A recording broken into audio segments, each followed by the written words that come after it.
votre radio au cœur du territoire. C'est Radio Grand Lac.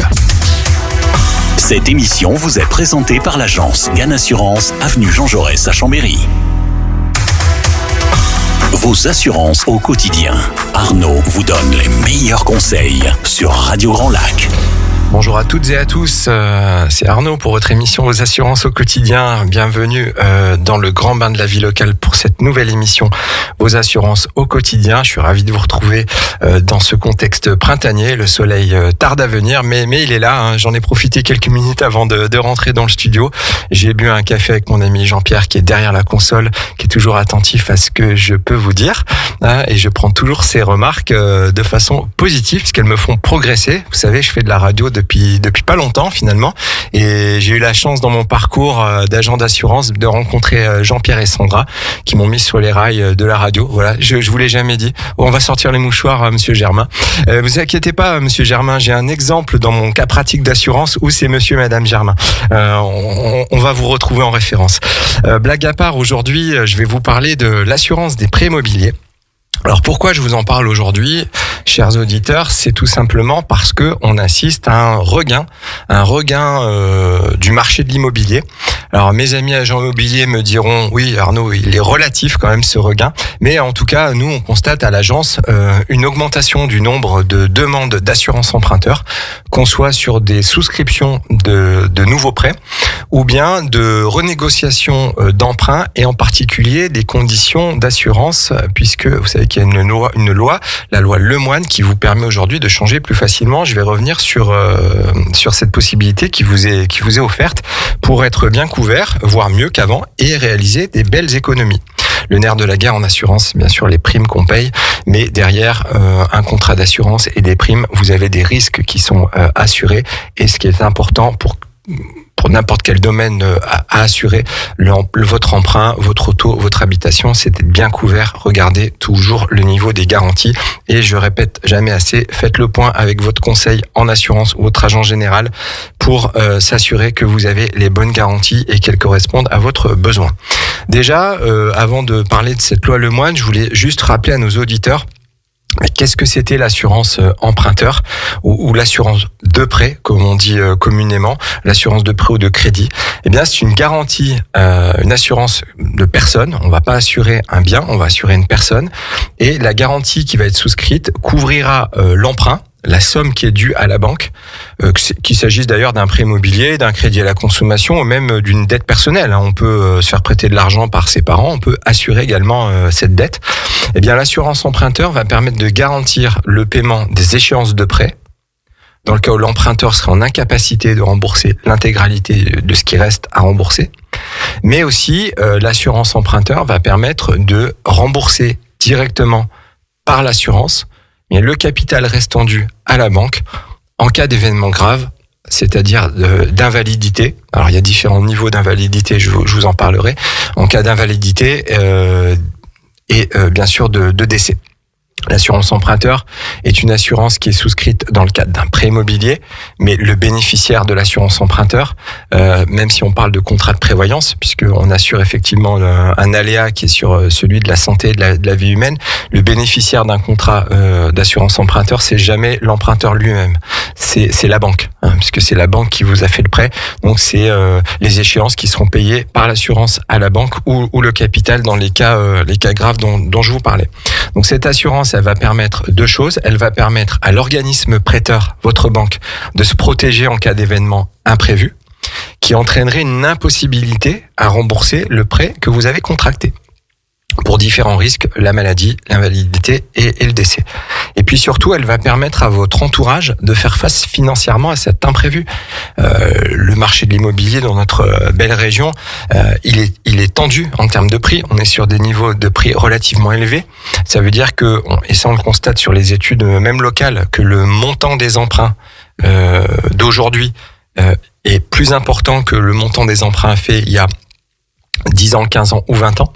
Donc la part aujourd'hui dans le budget d'un foyer, d'un ménage, qu'on soit locataire ou propriétaire d'ailleurs, la part du logement, le coût du logement intégré dans un budget est très important, et il augmente de plus en plus. Le coût de la vie augmente, mais la part de la dépense de logement est relativement importante et de plus en plus dans le budget de tout à chacun. Ça veut dire aussi que quand vous achetez un bien immobilier, un appartement, une maison, pour la résidence principale ou un investissement locatif, bien sûr c'est possible, ça veut dire que vous allez contracter un emprunt important avec des loyers qui vont pas forcément couvrir le montant de la mensualité. C'est assez rare quand même les autofinancements, sauf si on a un apport important.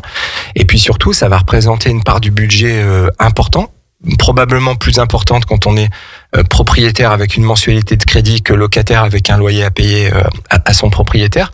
Donc quand on accède à la propriété, on va avoir un effort financier qui va être plus important.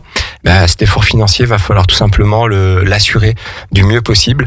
Je dis toujours, vous avez des assurances aujourd'hui qui sont obligatoires. On peut pas faire un prêt sans assurance emprunteur. Les banques refusent.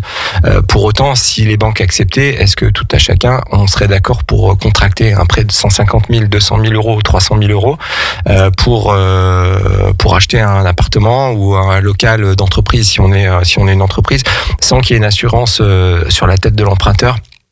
Ça reste quand même à prouver, hein, donc n'hésitez pas à refaire le point régulièrement sur vos assurances. Encore une fois, vous en avez qui sont indispensables, d'autres vous en avez d'autres qui sont obligatoires. Moi, je vous aide à prendre la bonne décision sur ces assurances-là. Et pour ce qui concerne l'assurance emprunteur, c'est des choses qui sont proposées pas que par les banques aujourd'hui, hein. Les banques souvent vous proposent le contrat affilié à la banque, mais vous pouvez tout à fait dans la plupart des compagnies d'assurance aujourd'hui, et en particulier pour celle que je représente, GAN Assurance, avenue Jean Jaurès à Chambéry, je rappelle l'adresse de mon agence, eh bien vous pouvez souscrire un contrat d'assurance emprunteur et il n'y a plus d'obligation de prendre l'assurance dans la banque qui vous propose le prêt. Effectivement, je vous disais, est-ce que l'assurance est obligatoire ou pas ? Il y a certains cas, je me souviens, j'étais dans le financement immobilier il y a une vingtaine d'années et on pouvait, avec des nantissements, des cautions personnelles solidaires des parents, éventuellement faire un prêt sans assurance si la personne n'était pas assurable ou n'en voulait pas. Il fallait à ce moment-là disposer d'un solide patrimoine ou de revenus des tiers pour mettre en garantie le bien. Mais dans la pratique, ça se fait pas. L'assurance emprunteur, elle va vous prendre en charge, je vous disais, tout ou partie des échéances d'un crédit où le capital reste tendu. Dans les cas suivants, c'est les principaux. On va avoir la maladie et le décès, la perte totale et irréversible d'autonomie, ce qu'on lit sur nos contrats d'assurance emprunteur, le fameux sigle PTIA, perte totale et irréversible d'autonomie. On va avoir, je vous disais, l'invalidité. Donc vous avez l'invalidité permanente partielle, vous avez l'invalidité permanente totale. Les deux d'ailleurs sont pas forcément proposés systématiquement. Il y a encore beaucoup de banques qui ne proposent à leurs clients que l'invalidité permanente totale. Moi, je recommande l'invalidité permanente partielle. Pour le surcoût effectivement supplémentaire, ça mange pas de pain. Il faut pas hésiter, parce que quand on parle d'invalidité, je vous ferai un exemple tout à l'heure. On va voir que c'est pas parce qu'on est assuré contre l'invalidité qu'on va forcément être indemnisé si on a des seuils d'intervention de l'assurance qui sont relativement hauts.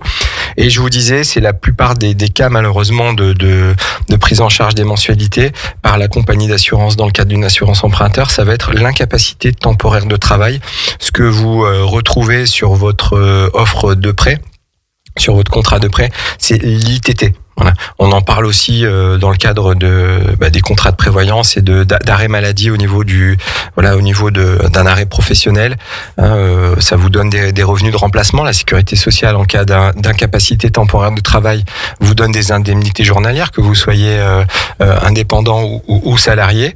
La durée et le montant peut varier selon les cas, mais c'est pas l'objet de l'émission aujourd'hui. J'ai déjà traité ces sujets-là et je les retraiterai dans d'autres émissions, parce que c'est toujours intéressant de savoir si nous arrive quelque chose, effectivement, si on est bien couvert en termes de revenus. Donc je vous disais, sur l'incapacité temporaire totale, vous allez avoir une prise en charge de votre mensualité par la compagnie d'assurance. Et en général, sur la partie des revenus, vous allez être complémenté par la sécurité sociale pour un socle de base, on va dire, de votre indemnisation, pour compléter vos revenus absents. Et après, vous avez la prévoyance individuelle ou collective qui va venir, donc celle souscrite par l'employeur pour vous, si vous êtes salarié, qui va venir compléter pour qu'il n'y ait pas de perte de revenus. Mais on va voir dans l'exemple dont je vais parler un petit peu plus tard que le seuil d'intervention de la compagnie d'assurance est capital, parce que si vous êtes effectivement invalide à 30% et que le seuil d'intervention de la compagnie d'assurance c'est 33%, vous vous rendez compte qu'effectivement, vous allez avoir une perte de revenus importante, probablement définitive dans ce cas-là. Et bien, la mensualité, il faudra continuer de la payer à 100% puisque vous ne serez pas sur le niveau de garantie, le niveau d'invalidité atteint pour pouvoir prétendre à l'indemnisation à 100%. Ce qui est important aussi dans une assurance emprunteur, c'est ce qu'on appelle les quotités d'assurance. Les quotités, c'est quoi? C'est le pourcentage du capital assuré par emprunteur. Si par exemple vous achetez avec votre compagne, votre compagnon, un bien immobilier avec un emprunt, vous avez possibilité par exemple de n'assurer le prêt que à 50% sur votre tête et 50% sur la tête de votre compagne ou de votre compagnon. Ça, c'est ce qu'on appelle des quotités. La banque demande toujours à minima que 100% du capital soit assuré. Alors, ça peut être 50-50, 60-40, mais elle demande 100%, ça c'est une certitude. Après, en fonction aussi de la différence de revenus ou d'apport personnel dans l'opération, vous pouvez tout à fait envisager d'avoir des quotités différentes sur votre emprunt. Si par exemple vous avez 60% des revenus, c'est évident que vous devrez à minima vous mettre à 60%, parce que si demain vous êtes en incapacité, vous pouvez priver votre foyer de 60% des revenus, eh bien il vaut mieux avoir 60% de l'échéance qui va être couverte et non pas 50%. Donc les quotités, c'est vraiment quelque chose il y a un minima qui est proposé par la banque. Souvent les banques vont vous proposer d'augmenter les quotités. Je pense que par rapport à la différence, si on n'a pas de problème de santé, qu'on est jeune, prendre du 100 et 100, il n'y a pas forcément un surcoût énorme. Et je vous conseille, moi, en tant que assureur, où je dis toujours que gérer c'est prévoir, mais aussi en tant que gestionnaire de patrimoine, dans une autre expérience, je le suis toujours un peu malgré tout, je vous conseille aussi de vous assurer à 100%. Ça ne mange pas de pain et on s'aperçoit aussi des conséquences financière, effectivement, quand un des deux vient à décéder. Si vous êtes assuré à 100% et que vous décédez, le 100% du prêt est payé. Ça veut dire que vous êtes bien sûr triste de la perte d'un être cher, mais vous vous retrouvez avec un bien qui potentiellement est payé, sur lequel il n'y a plus d'emprunt. Et par rapport à la protection du conjoint et de la famille, c'est quand même plutôt une bonne option. Une assurance emprunteur, c'est un contrat de prévoyance. Donc la prévoyance, ok, on la paye parce qu'il faut la payer, mais à l'occasion d'un rendez-vous avec moi ou n'importe quel autre conseil en assurance, évoquer ce qui peut se passer lorsque vous disparaissez, quelles sont les conséquences d'être à 50 ou à 100, votre interlocuteur, s'il est bien formé, sera en mesure de vous donner cette information et vous expliquer quels sont les avantages et les inconvénients de chaque solution. Je voulais vous donner aussi quelques chiffres sur les pourcentages des souscriptions. C'est un chiffre assez récent. Le pourcentage des souscriptions d'assurance emprunteur dans la banque qui accorde le crédit.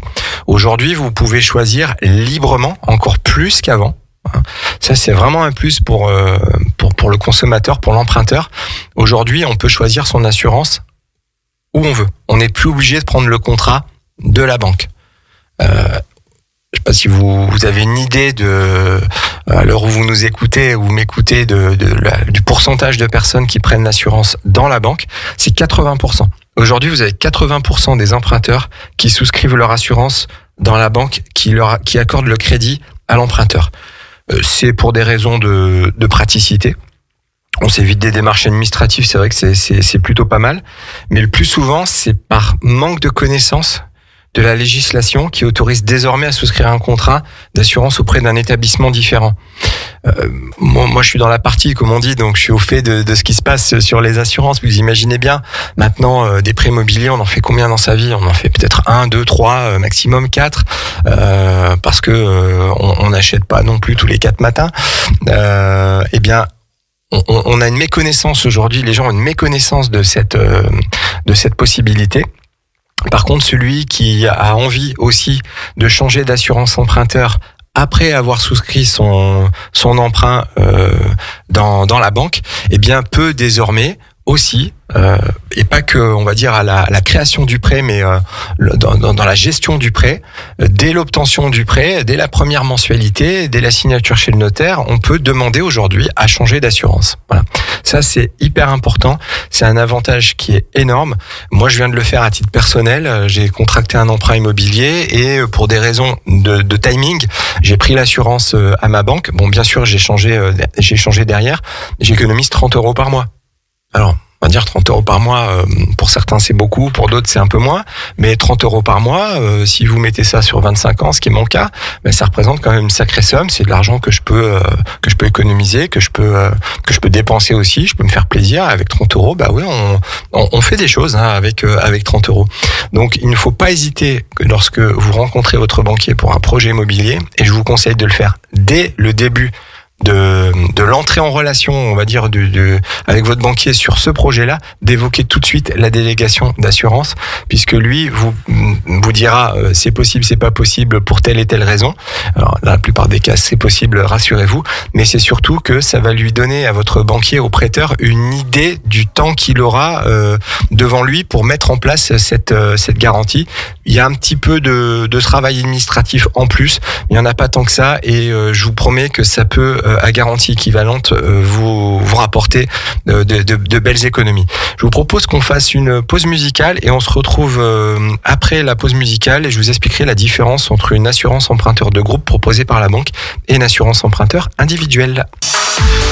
Au cœur de la vie locale, Aix-les-Bains, Chambéry et Lac-du-Bourget, Radio Grand Lac. Cette émission vous est présentée par l'agence Gann Assurance, avenue Jean Jaurès à Chambéry. Vos assurances au quotidien. Arnaud vous donne les meilleurs conseils sur Radio Grand Lac. Rebonjour à toutes et à tous, et bonjour à ceux qui viennent de nous retrouver pour cette deuxième partie de votre émission bimensuelle sur les assurances, vos assurances au quotidien. Je vous donne les meilleurs conseils pour prendre les bonnes décisions sur la compréhension, la gestion et le choix de vos assurances. N'hésitez pas à nous contacter via le site de Radio Grand Lac. Vous trouverez tous les liens pour obtenir un rendez-vous, un entretien conseil avec moi à notre agence de Chambéry. Aujourd'hui, on parle d'assurance emprunteur. L'assurance emprunteur, c'est l'assurance que vous allez souscrire ou éventuellement changer en cours de route lors de la souscription d'un emprunt immobilier ou d'une dette personnelle ou d'un emprunt professionnel. Le banquier va vous demander de vous assurer vous personnellement pour certains risques, qui est votre disparition, votre décès, effectivement, une invalidité, une incapacité. Et cette assurance, pour rappel, va venir remplacer, on va dire, l'emprunteur et honorer les échéances à votre place si vous êtes en incapacité de travail, ou s'il y a un événement plus grave, honorer le capital restant dû à la banque en cas d'invalidité ou de décès. Je vous parlais avant la pause musicale du choix des assurances emprunteurs, puisque on peut aujourd'hui, grâce à la loi Lemoine qui existe depuis juin 2022, changer d'assurance comme on veut en cours de route de la vie du prêt, ou bien à l'instauration de votre dossier, l'instruction de votre dossier de crédit. Et il y a une différence dont je voulais vous parler, c'est la différence entre l'assurance emprunteur dite de groupe et l'assurance individuelle. La principale différence entre les deux types de contrats, c'est que l'assurance collective va mutualiser, on va dire, ou contrat de groupe, comme on dit. C'est le contrat qui va mutualiser en fait les risques. Et c'est-à-dire qu'on va prendre en compte, il n'y aura pas de critères discriminants par rapport à l'âge, l'état de santé, alors dans certaines limites, bien sûr, mais en gros, si vous fumez, c'est aggravant au niveau de l'état de santé. Vous avez bien compris pourquoi. Mais dans un contrat dit de groupe, on ne va pas vous demander si vous fumez ou si vous ne fumez pas. Voilà. Le tarif est le même pour tout le monde. On va avoir un taux d'assurance qui sera défini en fait par l'établissement, qui sera calculé en fonction du capital emprunté. Donc, ça veut dire que vous aurez la même prime tous les mois du début du prêt jusqu'à la fin. Il y a maintenant aussi des systèmes où où la mensualité est amortie dans le prêt, et donc elle bouge un petit peu. C'est un petit peu différent. Ça a tendance même à renchérir le coût du crédit, mais c'est assez technique et je vais pas m'étendre sur le sujet là-dessus parce qu'on est en radio et je peux pas vous montrer des croquis. Voilà, le contrat groupe, donc vous avez bien compris, un contrat standard qui va être proposé aux mêmes conditions à tous les clients de la banque, d'où son nom. Le bémol de cette assurance, c'est que les risques seront répartis entre tous les emprunteurs indépendamment de leur âge. C'est pourquoi, en fait, là vous comprenez bien où je veux en venir, c'est pourquoi vous allez avoir le même tarif pour quelqu'un qui a 25 ans et quelqu'un qui a 45 ans. Donc dans un cas, ça peut être intéressant, dans un cas, ça peut être financièrement plus coûteux. Voilà. Si vous faites le choix, par contre, de la délégation de l'assurance emprunteur, le coût de cette assurance, donc là on va parler de contrats plutôt individuels, parce qu'en général, quand on délègue l'assurance, c'est pour éviter d'être dans une assurance de groupe. Donc, nos clients vont aller sur une assurance individuelle, c'est le cas au GAN, mais la plupart des gens qui changent d'assurance vont pas passer d'un contrat groupe avec ses avantages et aussi ses inconvénients pour aller sur un contrat groupe. Donc, c'est plutôt des contrats individuels. La différence, je vous disais, c'est que la prime va être calculée en fonction donc de votre état de santé. Des conditions, on va dire, de vos conditions de vie, si vous faites des sports à risque, si vous fumez pas, de votre âge. Et en fait, on va avoir un calcul qui va être indépendant. C'est vraiment un calcul qui est propre à l'individu. Et on va avoir en fait un coût qui va être calculé sur le capital restant dû et pas le capital initial. Capital initial, je vais avoir toujours la même prime pendant 25 ans. Avec une assurance individuelle, contrairement à un contrat dit de groupe, ou collectif, là je vais avoir une assurance avec une prime qui va bouger. Voilà, elle va diminuer en fonction du capital restant dû. Après, elle peut augmenter à partir d'un certain âge. On peut voir sur les tableaux d'amortissement la prime augmenter. Ça fait une espèce de S à l'envers, si vous voulez. Mais globalement, sur le coût du crédit, on peut réaliser vraiment de belles économies. Si aujourd'hui votre banque, elle a tendance à être assez insistante pour vous faire prendre la garantie proposée par la banque, vous avez, grâce à ce qu'on appelle une loi Lagarde. La loi Lagarde, c'est une loi qui a été faite pareil avant la loi Lemoine pour protéger certains consommateurs, enfin les consommateurs de certaines pratiques, notamment dans les services financiers. La loi Lagarde dit quoi? À partir du moment où la banque impose telle et telle garantie dans son contrat d'assurance emprunteur, si vous arrivez avec des garanties équivalente à minima, voire supérieure, la banque ne peut pas vous refuser la délégation d'assurance. Voilà. Après, il y a aussi, et ça c'est pas forcément reluisant pour les personnes qui proposent ça. Alors bien sûr, je fais pas des généralités, personne n'est parfait, moi le premier, mais je constate, pour aussi avoir été dans une banque, mais pas directement dans la banque de détail, mais plus dans une banque privée, je voyais quand même ce qui se passait au niveau des prêts. C'est que souvent, en fait, dans le milieu bancaire, les banquiers proposent leur assurance emprunteur.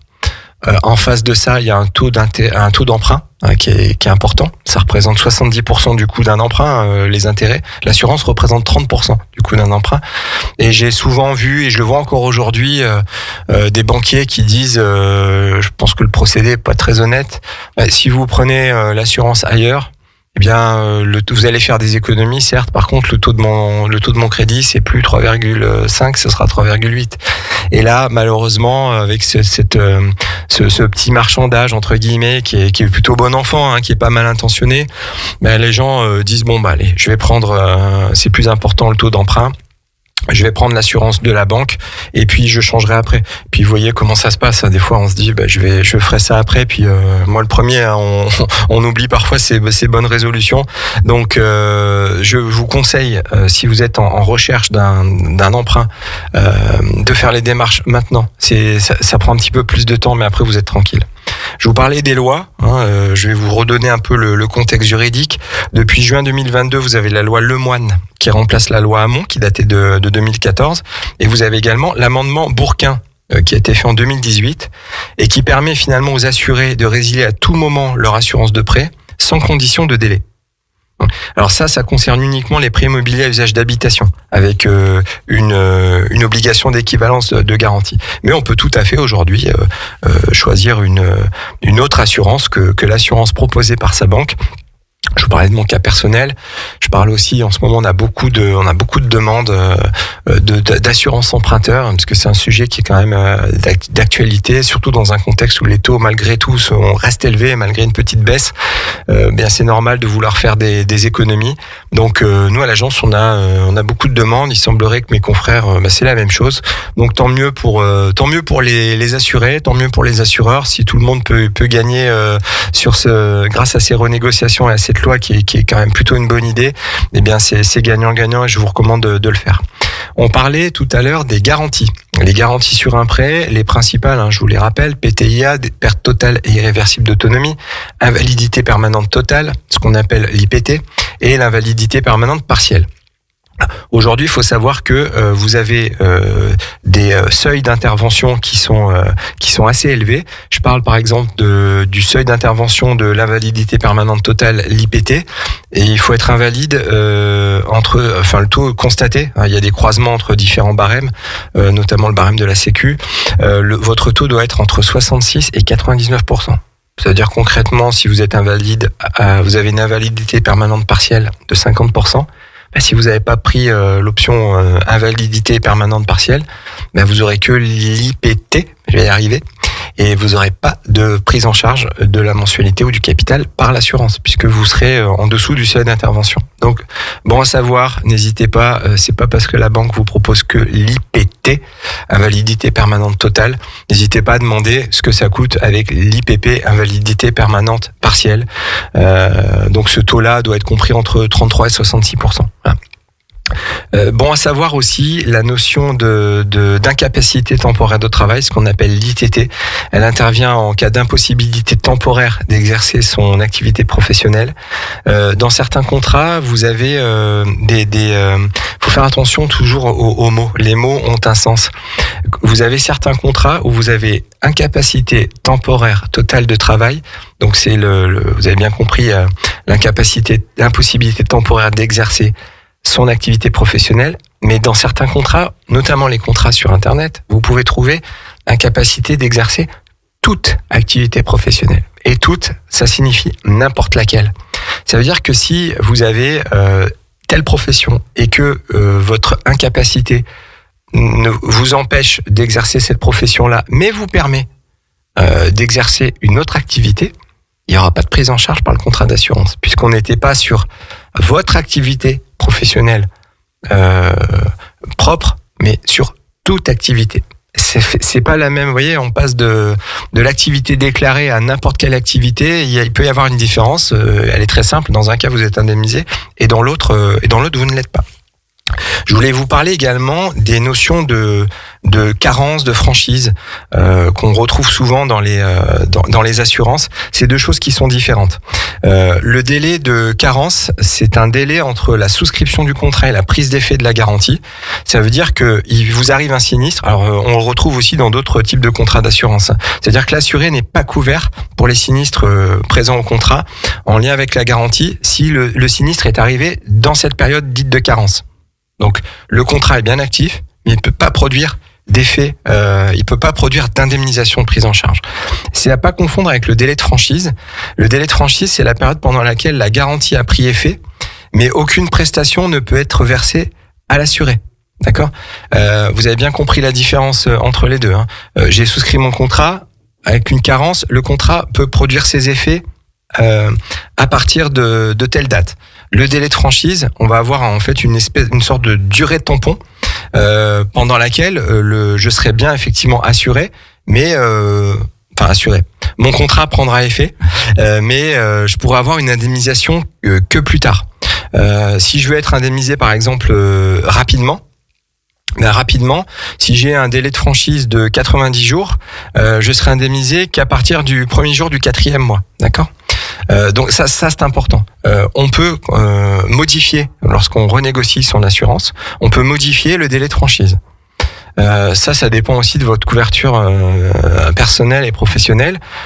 Moi, je dis, si à garantie équivalente, voire supérieure, vous réalisez de belles économies, vous pouvez trouver un juste milieu en disant, ok, je paye moins cher, mais je vais mieux garantir mon prêt. Je vais peut-être prendre des options supplémentaires. Je vous parlais de la validité permanente partielle. On peut réduire le délai de franchise. Voilà.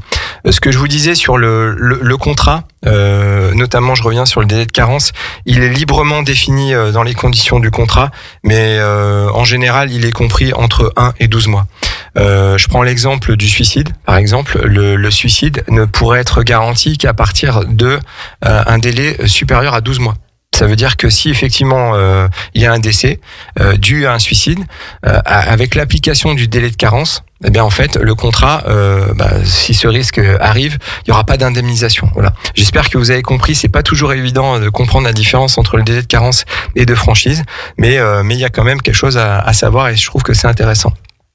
Au niveau des garanties, je répète suffisamment, n'hésitez pas à revoir les garanties, à dire effectivement, oui, là je fais un sport à risque. L'assureur vous le demande pas forcément, ça, surtout le banquier, quand il fait son contrat. Mais le fait de faire, nous, dans une région, on peut être amené à faire des sports à risque. Ça peut être du parapente, ça peut être de la plongée sous-marine dans notre beau lac. Voilà, il y a toute une catégorie de sports qui sont des sports à risque. Et donc ça peut entraîner effectivement un surcoût au niveau de votre assurance emprunteur. Pour continuer sur ce qu'on appelle les idées reçues dans le changement d'assurance, si vous prenez l'émission en cours de route, je vais vous parler de 5 idées reçues sur le changement d'assurance. 1, on est obligé de prendre l'assurance du prêt proposé par votre banque. Je vous ai expliqué depuis quelques minutes que c'est pas vrai. On peut changer d'assurance emprunteur en cours de prêt. Oui, on peut changer à n'importe quel moment. Vous serez moins bien couvert si vous changez pour un contrat d'assurance moins cher. Eh bien non, parce que si vous changez d'assurance, même si c'est moins cher, le banquier va vous imposer, et il a raison de ce côté-là, va vous imposer de fournir les garanties à minima équivalentes au contrat remplacé. Donc, vous voyez, il y a du vrai et du faux dans les idées reçues. 4e idée reçue, seules les personnes jeunes et en bonne santé ont intérêt à changer d'assurance de crédit. Non, c'est pas forcément vrai. Vous pouvez même à un moment donné souscrire un emprunt avec telle profession déclarée. Et si vous, par exemple, vous exercez une profession à risque, quelques années plus tard, il faut pas hésiter à changer, quel que soit l'âge. L'âge et la bonne santé, c'est pas le seul discriminant, on va dire, sur l'assurance emprunteur. 5e idée reçue, en délégation, les tarifs de l'assurance peuvent augmenter en cours de contrat. Oui et non, ça c'est un peu ambigu. Souvent, pour quelqu'un qui prend un contrat individuel, il va avoir sa prime, et qui est jeune, il va avoir sa prime baisser les premières années, éventuellement monter un petit peu après. Par contre, si en délégation, notre emprunteur a pris une assurance dite de groupe, l'assurance collective comme celles qui sont proposées par les banques, eh bien il y aura toujours la même prime d'assurance et là dans ce cas-là effectivement ça ne pourra pas augmenter. Je vais finir cette émission pour vous donner bien sûr les meilleurs conseils. Vous donner peut-être un exemple que j'ai eu récemment dans le cadre de mes études emprunteurs. Alors bien sûr j'ai changé le nom, je les ai appelés Monsieur et Madame Germain. Mes clients en l'occurrence ont 35 ans. Ils ont emprunté 250 000 euros sur 25 ans avec un taux de 3%. Voilà, on arrive aujourd'hui à avoir ce type de taux. C'est quelque chose qui m'a étonné aussi, mais c'est tout à fait possible. Et avec une assurance emprunteur à 0,4% annuel pour chacun. En gros, la mensualité d'assurance pour les garanties proposées par la banque, elle était de 166 euros. Donc entre la mensualité hors assurance 1185 et 166 euros d'assurance, nos clients ressortaient à la banque à 1351 euros par mois. Voilà. Le coût total de l'assurance, c'était, vous avez compris, on fait le coût de l'assurance par mois fois le nombre de mois, donc on a fait 166 fois 300, et on était pratiquement à 50 000 euros de coût de crédit. Avec la délégation d'assurance qu'on leur a proposée chez Gann Assurance, on avait un taux d'assurance à 0,25, et pour une mensualité finalement inchangée de mensualité hors assurance, donc toujours 1185, on était à 105 euros d'assurance, et on avait réduit la franchise de 90 jours à 60 jours. Donc au final, nos clients sont passés de 1351 euros à la banque avec l'assurance de la banque à 1290. Le coût de l'assurance, de la délégation d'assurance était de 31 500. Si on fait la différence entre le coût d'avant et le coût de maintenant, on a pratiquement 20 000 euros, donc exactement 18 300 euros sur toute la durée. Ça représentait 60 euros par mois. Eh bien, je parlais de mon exemple personnel tout à l'heure avec 30 euros d'économie. Là, dans ce cas-là, on est à 60 euros d'économie par mois. On peut tout à fait consommer cet argent. On peut également l'épargner. On peut le mettre sur une assurance vie. On peut préparer un autre projet. Peut-être un changement de domicile, un nouvel achat, les études des enfants. Voilà. Je vous donne des exemples concrets dans cette émission pour vous montrer que ne prenez pas forcément argent comptant, tout ce que va vous donner votre banquier sur les notions d'assurance emprunteur. Il y a des vrais professionnels de l'assurance qui peuvent aussi vous conseiller. Après, je dis toujours, chacun son métier. Il y a des banquiers qui font bien sûr très très bien leur métier. J'en connais, je les salue d'ailleurs s'ils m'écoutent. Mais c'est vrai qu'aujourd'hui, il y a un réel plus à faire le tour, comme on dit, des assureurs. Si vous venez dans mon agence Gannes à Chambéry, avenue Jean Jaurès, c'est encore mieux, bien sûr, mais blague à part, il y a un réel intérêt financier, patrimonial et de prévoyance à changer d'assureur pour votre prêt.